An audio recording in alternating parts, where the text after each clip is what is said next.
Hey guys, Matt Bishop here, backstage at the Trocadero Theater here in Philadelphia, Pennsylvania, and I'm with Michael Poulsen of Volbeat. What's going on, man? Thanks for joining me. Thank you.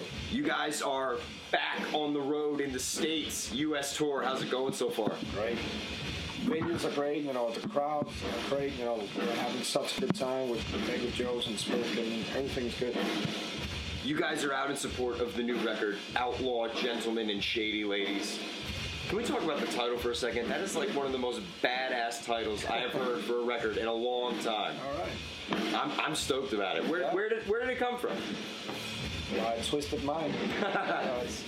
I've just been watching a lot of old Western movies and gangster movies, and I just like to throw around with words, So when I start writing, and I can definitely hear the inspiration coming from a lot of the old Western soundtracks, some of those movies. I start working on some lyrics. I want to bring some of those old legendary outlaws to life, and also some of the shady ladies at that time from the 1800s.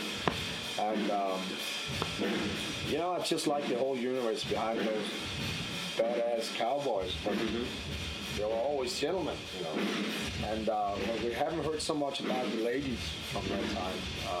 At that time, they called them shady ladies.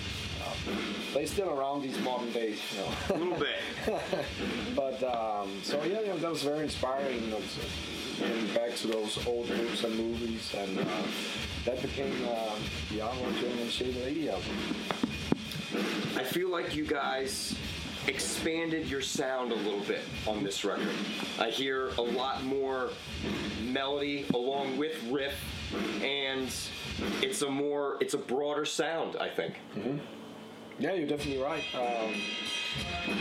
I think we definitely took out the punk elements this time, to make some more space for the riffs, and since we also brought in Rob Casciano, I changed some of the songs because he's such a terrific guitar player, and there was suddenly a lot of great space for doing some really good riffing, and that's what I wanted to do, and he's such an amazing guitar player, and style-wise, him and I are really going good hand in hand, and I think you can definitely hear that on the album. You can hear this time there are two guitar players. Not that I would take anything away from the other guitar players that's been involved. They're all been good their own way. But Rob definitely had this old school metal feeling that I like. I like to write those old school riffs, and it fitted pretty much very well in the album. So and you can hear those two guitar players, because normally I would be recording every guitar on the albums, but this time there's no reason for me to cut down his guitar. He's pretty badass at that. I think people can hear that. Well, I definitely heard it on the album. And what was it like having Rob behind the scenes, working with the production end of things? How was that an impact on the band? That was just something that we needed a little bit to do something different. We've been the 4 albums we recorded before. Same setup, same studio. Everything was pretty much the same. Nothing wrong with that because it worked and we were having a good time with it. But Jacob Hansen was building a new studio, so we knew no matter what we were about to go into another studio.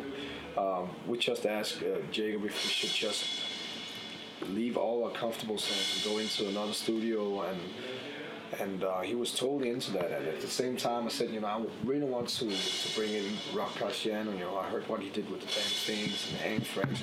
I think he sounds amazing, and he's a fan of the band, and he really want to give it a shot. It could be interesting to see what you and him can come up with.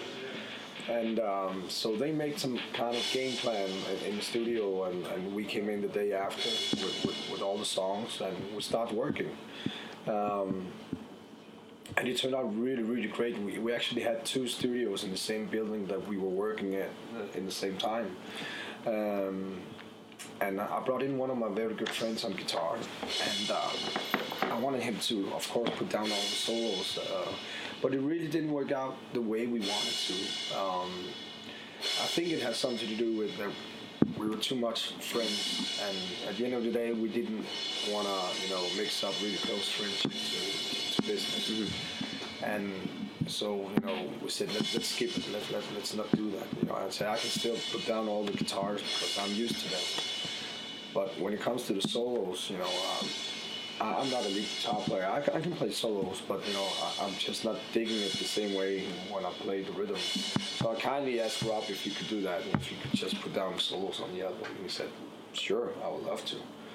And he did an amazing work. And when he started cutting those solos, he got very inspired, And he said, "I have some few ideas for some of the songs. If you might want to listen to it." I said, "Sure, I'm open." And the ideas was so good, it fitted the album pretty well. I said, let's use it. And I think he was very flattered by that. And we continued just working and bumping down his solos. And I said, come on, you already put down all the solos and you had some few ideas here and there. You should be in the band. And he laughed a little bit about it because he thought we were kidding it. So the next day he said, the thing you said yesterday, were you serious? Of course I was. And one job, it's yours. So I would love to. So, good for us and good for him. It sounds like it was just, perfect timing for both of you guys, and it was a much-needed breath of fresh air for both parties. Totally. And it all coming together, it's just the perfect storm. Exactly. So is this new process that you guys went through with the 2 studios, and is this something that you guys are going to look to repeat, further down in your career? Not to look too far ahead, but... I will not even think about it. We've been working very hard on this album. It took a lot of our energy and time, and my brain would definitely not step into the studio. I'm off. I'm on the road now, so...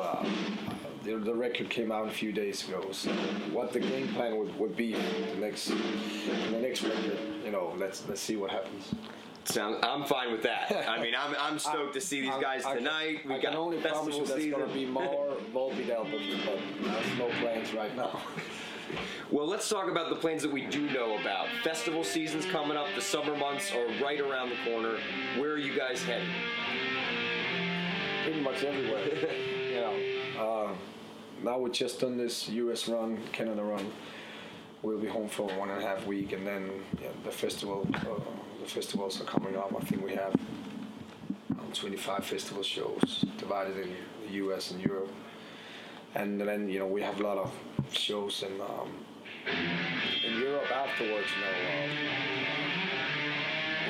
For every tour we do, there'll be 5.5, 6 weeks touring, and then be home for 1.5 weeks, and then touring again for 5.5 weeks, 6 weeks, and home for 1.5 weeks. And we'll actually be doing that until it's Christmas. So that's a lot of shows, and for the first time we are going to Japan and Australia, which is something that we look forward to. I have been talking to a lot of people lately about Japan, and apparently they just love metal music over there. See, they got Ozfest Japan going over there. They're digging it. Yeah. See, we can't wait to get over there and see what it feels like. You're gonna open a lot of eyes, man. I don't know if they're ready for Volbeat. But then again, whoever is,